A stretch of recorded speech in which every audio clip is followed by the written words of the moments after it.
This is the 1TD-X speaker kit from CSS. I've built the Tories in the past on this channel, which is more in line with their budget bookshelves. The 1TD-X I'm building today is more like their top tier as far as bookshelves go. Plus I went with the upgraded crossover, but we'll build that a little later on. What I'm doing here is, since these are cut with CNC, you're always going to get a little bit of extra in there, some fuzz, things like that. You want to make sure you clean that up so everything fits tight on these builds. I always like to put a round over on the internal bracing. Will there be an audible or measurable difference? I'm not sure, but it's super easy to do, so I always suggest doing it. So as far as gluing these together, it's really simple. I'm using Type-On 2 here, which will start to set up pretty quickly. So just plan things out, lay everything out, make sure everything fits before you start the glue up process. I think something just bit me in the neck there. I don't know if it was a spider or what it was. I can't really remember. But then just rub all your glue in, make sure the seams are all good. You want a decent amount of glue. You don't have to go crazy with it. I have plenty of glue here and might even be considered excess. I like these Bessie strap clamps for this. They hold everything together really nice and it applies an equal force around the box. I'll link it below if anyone wants to check these out. As you can see, I'm not gluing the very front of these, and that's because I'm planning on putting the front baffle on separately. That's going to get a different finish than the rest of the box. Now the pressure's on. Will I be able to keep this all together without it tipping, getting glue on everything, and giving me a massive cleanup? Well, let's see.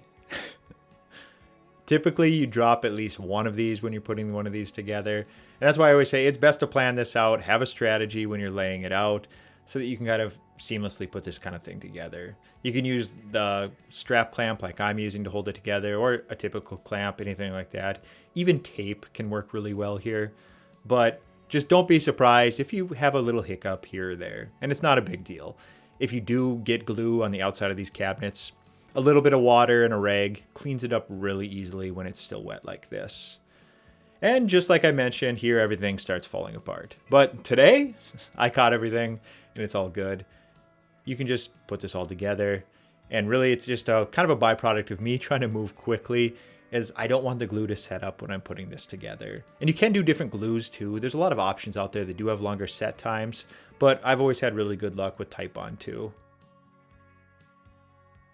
So I think the thing that worried me the most as I was going through this, not having the front baffle on right away, was I was kind of worried about how square everything would be when I put it together, and really kind of just worried that once I brought the front baffle in, that it wasn't going to line up properly, wasn't going to be a good fit, things like that. Thankfully, the way that CSS builds these CNC boxes, everything is a really tight fit, so I didn't run into any problems like that. And I'm also going to add some more clamps here, and that's really going to keep things secure. I had a second of these strap clamps, and really, honestly, you could probably get away with this. But am I going to do that? Probably not. My motto is, if you have a clamp, pretty much use a clamp. And I think I use close to every clamp I have in the shop here, so hold on. And basically what I'm looking for here is I'm looking for the glue to start spilling out evenly on the edges so that I know everything is sealed properly. I'm also looking to make sure that all the CNC panels are pushed tightly together. And that's just going to simplify things when I come back through this, remove glue, start routing this to really clean it up and things like that. So do I use a lot of clamps? Yes, but why not? And did I just find out that I'm bald? What happened there?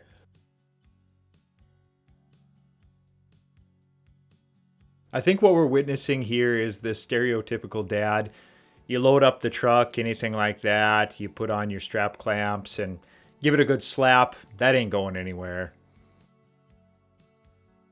So there we have it, one box and what appears to be 37 clamps and straps. But there is some things to key in on here. Look at that glue spill out. That's really what we want to see. It's going to give you a nice sealed, strong box, inside and out like we're seeing here. And really, you want to get into this glue removal as soon as you can when the glue is set enough. And it's because it's super easy to remove when it's like this. You need it to gum up a bit so that you can simply just scrape it off. And here I'm just using a plastic scraper. You can use a variety of different things here. If it's wet, water and a towel. If it's gummed up like this, then you just typically want to scrape it off. I even use a razor like this, and this is kind of an important step for me because I'm gonna bring in a router to true up the box and remove some more of this glue. And that router runs along that edge. So if it runs into a glue spot, that's a high spot. That high spot will change the angle of the bit, and you might end up with a gouge in your box, which is something we definitely want to avoid. But worst case, you can always fix it in the end. With woodworking, you can almost fix anything. There's always a putty or a Bondo or sanding or some other fix that you can find that'll give you a workaround. I did do a round over on the front baffle as well. It's not glued on here, I just taped it so that I could get that edge to get it true to the sides. I didn't do the top or the bottom on this one, but I did like the look, and well, there's a measurable effect on doing this on the sides as well. At this point, you're going to do a little bit of sanding. Where the bit runs across the box, it does leave a line where that bearing travels, and you just want to typically sand this anyways. And at this point, I have a pretty smooth box that would be ready for whatever type of finish you're looking to do here. In the case today, I'm going to be veneering, so it's going to be a little bit different. If I was going to do paint, I would then start sealing the MDF. But what we can see here is boxes pretty much ready to go. Everything's clean. The front baffles need a little more sanding still, but I'll get to that later when we start that finishing. For the most part, I'm pretty happy where we're at here. What I have here is a 4x8 sheet of curly maple. I went with curly maple on this one because I was going to go for a little bit of a different look. Kind of like a guitar finish where you're going to actually dye it and you're going to try to highlight some of that curls in the wood. How this is going to turn out, I'm not sure. I have never attempted this before. What you're seeing here is I'm laying this out in a way that the sides and the top, all of the grain is going to line up. It just gives it a better look when you do something like this, and certain types of wood, it's going to be much more obvious than others, depending how prominent the grain is after you finish it. When you're cutting this stuff, I typically use a razor. Sharper the better. Honestly, when you're using a dull razor, it's almost more of a risk. Just make sure you give yourself an edge to cut with, because when you're cutting like this and you're applying quite a bit of pressure, it can easily slip out and you might completely miss your line and have to cut the whole thing over. And we're having these all lined up, so if I screw up one, I essentially have to redo all of them. In this case, I decided not to use the line I see here and just went for gamble it and send it. But I did cut a line there, so I'm at least following a groove on the one I cut with the straight edge previously. Throw a piece of cardboard underneath too, or you're gonna damage what's underneath it. And I kind of like this table that I have here, this little Bora. It's something handy that I can bring out, fold up, things like that. And I didn't really want to dig into it with the razor. What you can see here is I'm lining up the grain, and this is how it's going to look when I actually install it on the speaker. It's pretty cool, and this is one of those cases where this would be pretty obvious if I didn't have these lined up properly. And then always just take the back of your veneer, mark it. It's going to make things easier in the end because it's easy to get these things mixed up. You might just forget. Mark the fronts, mark the directions, things like that. Save yourself some time, worry about less later. I picked up the veneer I'm using today as well as this heat lock glue at veneersupplies.com. I've always had really good luck with them. They ship the veneer safely, never had any problems there. I'll link that one below too if you guys want to check out their site. This heat lock glue is super easy to use. You just roll it on thick like this, and the advantage here is, well, it doesn't smell. There's no VOCs. So you can do this pretty much anywhere. Just rub on a thick coat like this, then you're gonna let this dry until it's, well, basically not sticky anymore because this is an iron-on veneer. And what I'm doing here is take your wet rag and just wipe off the edges. It'll make things easier when you're doing the other sides as well. And always tape like this, because you may not think you're gonna do it, but when you roll glue out on the veneer, it almost always will get onto the finished side. This just makes it way easier. Just tape your edges, and then you can just glue away, no risk. I have went the other way before and thought I didn't need it. Didn't think I got glue on it, flipped over the piece, and of course there was dried glue on it, which you can fix. Another one of those things that you just have to sand, things like that, but it can be easily avoided with something like this. Another consideration here, I always apply 2 coats, one extra to the speaker box as well as the veneer. You technically only need one, but it glues up really nicely when you do this second coat. So just apply both. It's going to look something like this. Let them dry until they're no longer sticky. If you try to do this when they're sticky, it's going to give you a hard time because it will be nearly a permanent solution. Versus if you let these dry, then you do it, you can easily maneuver these, move them around the piece, and it's super easy to line it up exactly how you want it. And in this case, that is going to be really important because we are lining up the grain here. So you want to have that maneuverability to move these side to side, anything like that. When everything's dry, it's going to look something like this. It really doesn't take that long to dry. So just get it like this where it's no longer sticky. Place it on your piece, get everything lined up. And then you proceed to steel your wife's iron so that you can start veneering. I typically use just an old t-shirt, things like that, to protect the wood. And then I set the heat, not quite to full power, I would say about 3/4, but that is going to depend on the iron that you're using as well. When you apply heat to this, it's going to be nearly instantaneous, a bond that isn't going to be removable. So just be careful there, make sure it's all lined up. I typically like to push into the wood after I have it heated up, especially to get those edges. The edges, I would say, are the trickiest part when you're doing this kind of thing. And you can still apply heat later on because we are going to trim up this veneer still, and sometimes that can lift the edges, things like that. So you can do a second application of heat. I'm going to go with the new veneering tool here. I would typically like to use my router and the downcut spiral bit, but this one gives you a cheaper option, and it did end up working pretty well. I would say just buy some extra razor blades because you always want to make sure that it's really sharp when you're working on something like this. And just apply a lot of pressure into the piece to keep everything true. There's some things to look out for when you're doing edges like this. Don't slide the entire way across or you're going to likely get a tear out. So just make sure you come from the other side and finish off the piece like this, and that'll give you that nice square edge. When you move on to gluing the other sides, I would always put tape over any area that you already have veneered.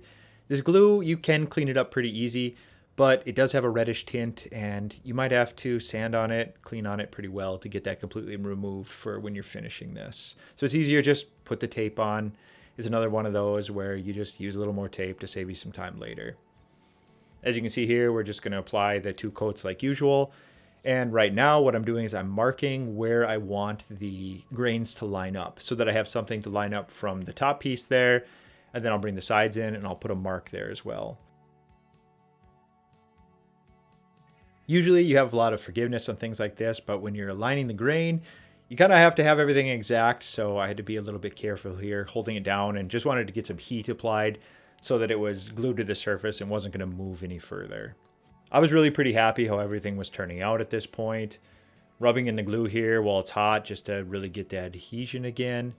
And this cutting tool, it was cheap and it really did work pretty well, so I think I can suggest it. It wasn't quite as simple as using my router, but the router is quite a bit more expensive. Don't expect perfection on the edges at this point. Here's something I like to do. I take a screwdriver and I kind of burnish the edge. This kind of stretches the wood grain a little bit and seals that up a little bit, because these are kind of thick because this is a paperback veneer, so that's always going to show a little bit. So between the burnishing and a little bit of sanding, you can really close up that gap and it gives you a nice clean line. Okay, enough with those hand tools. Let's get back to the power tools. Right here, I'm just cutting out the porthole, so just creating a guide. Then I'm going to bring up my router with the spiral downcut bit. That little bearing is just going to ride alongside of the enclosure, and it's going to give us a perfect circle here. And it's really so simple. And this is one of those cases where a router can really come in handy rather than trying to do this with a small razor blade, because it's never going to look this perfect without one. This is where things started to get a little bit worrisome. I've never done a finish like this, and what I'm using here is a trans tint black dye. I watered it down to approximately what I was looking for. And like I said earlier, I was going to attempt more like a guitar finish. This is a curly maple, so you can start seeing those curls absorbing a little bit more dye than the rest of the wood. So what I'm going to do here is just apply a thorough coat. And then the plan is actually to sand the first coat off. You want to sand it back so that most of the wood, the dye is being removed, but the grains that absorbed a little bit more, the dye is going to stay there. And you can really start to see some of these curls coming through as I'm dyeing this. This would be more effective with an actual piece of hardwood, as the veneer isn't quite thick enough, but I'm hoping that we're at least close to some extent of how that's going to turn out. If it's anywhere in that realm of what I have in my head, it should be pretty cool. The more figured the veneer is, the more this process is going to work. Some of these veneers that are curly or more figured like this do end up being a little bit more expensive, but I figured I'd give this a try. It was just something new, and it looked like a fun finish. So this is just kind of an experiment, I guess I would say. And if you watched my last Tory build, you definitely see that I like to go a little bit experimental with some of these enclosure finishes. So this is just right in line with that, I guess. Something you really want to avoid is getting the dye to leak over to the other edges that you're not finishing right now. It's going to leave a blotchiness that is pretty hard to avoid. You're going to have to sand it down and probably re-dye it. So what I do is, while my cloth here is the fullest of dye, I start in the middle, just get rid of some of the dye, and then I really feather the edge. And I'm applying next to no pressure because I really don't want that to leak over. So far, so good here. Everything is going close to plan. I'm still really unsure how I'm going to finish it once I get done with this. Am I going to use, some sort of polyurethane? Am I going to use a rub-on oil, something like Odie's oil or a Rubio monocoat? I'm not sure yet because I'm not sure the sheen that I'm looking for. As you can see here, I went with the Rubio monocoat, and I'm still not sure if this is exactly what I should have done, but it's what I did. And here we are. It's a two-part product. You have the pure, which I'm using here, which is more of the uncolored. And then you have an accelerator. You don't need the accelerator, but it greatly increases the curing on this. Applying this stuff is really simple. Basically, all you're going to use is a white Scotch pad. You're going to put the product on and just start rubbing it in. You don't have to go crazy with the amount of product. I was actually using too much here. And then I just like to work it in against the grain in several different directions. Kind of think like you're buffing it essentially. I'd say there's definitely some advantages to this product. It's pretty hard to screw up. It's going to give you more of a matte finish. But at the end of this, I'm actually decided that I'm going to add one of their top coats, this Sheen Plus. It's a new product of theirs. And we're going to see how that does because it's going to add a little bit more luminance and sheen to this, bring it up to more of a satin type finish. Once you apply it, you want to wait roughly no more than 15 minutes to wipe it completely off. It'll start to get gummy otherwise. So just use your clean towels, wipe it clean. And as you can see here, you can really start to see those curls that I was looking for pop. I think this is a really cool look. And I think when I top coat it, this is actually going to accentuate it a little bit more. So I'm pretty excited about it. That's going to be it for part one. Make sure you guys tune back in. We're going to add that top coat. We're going to do the crossover assembly, and we're going to finish the front baffle. This is going to be a really cool speaker build at the end, I think. As always, like, subscribe, comment. I always appreciate you guys, and I'll talk to you soon. See ya.